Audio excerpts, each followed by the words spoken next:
equally as captivating. The following chapters recount the stories of more than 20 people who helped kindle orchidomania around the world, and those that kept ardor for orchids smoldering.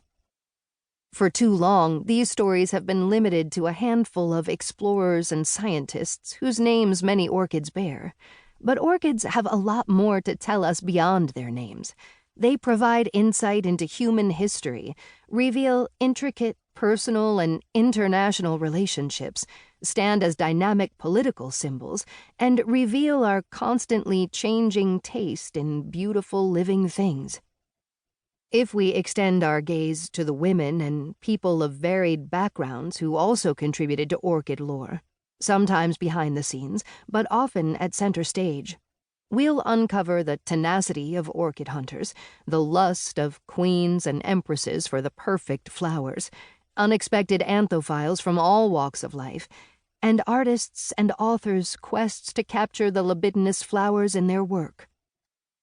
In the struggle to preserve Earth's ecosystems, those charismatic, colorful orchids often stand in for millions of less showy plants, signifying the sweeping beauty and complexity of nature lost to land conversion, poaching, and climate change. Spanning 4 centuries and more than a dozen countries, Orchid Muse uncovers the beautiful, hidden, and sometimes dark chapters of this fascinating past. Orchids are more than just synecdoche for human sexuality, of course. Part 1 dives into that passionate world, but parts 2 through 4 examine distinctive moments in orchid science, business, and culture. Widening the story of orchids has revealed new and beautiful tales of human adventure and devotion to orchid cultivation over millennia. The less-known corners of the orchid world have not only given birth to feats of scientific observation and industrial innovation, but also inspired unlikely alliances across classes and cultures. They've driven humans into insanity and poverty, been a source of commerce and obsession, and inspired artistic works of stunning beauty and originality. Orchids are found on every continent except Antarctica, and orchid history, it turns out, is just as diverse. Particular orchids focus the narrative of each chapter.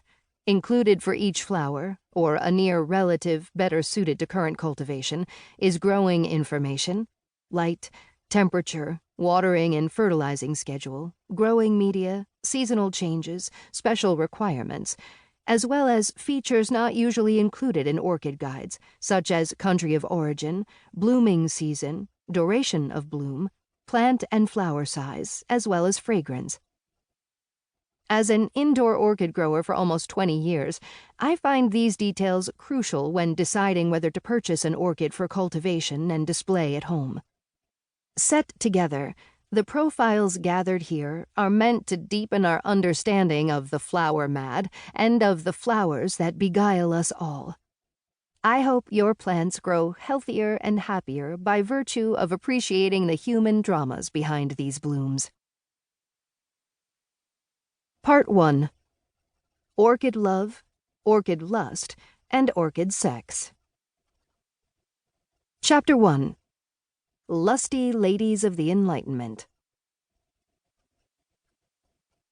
There are just some people in history you can't help but love. People whose prose and ideas still leap off the page, as invigorating and odd as when written more than 200 years ago. Though he lived in an age of reason and experimental science, one prominent 18th century English thinker believed that lust, beyond anything else, drove the life force not only of humans, but also of plants.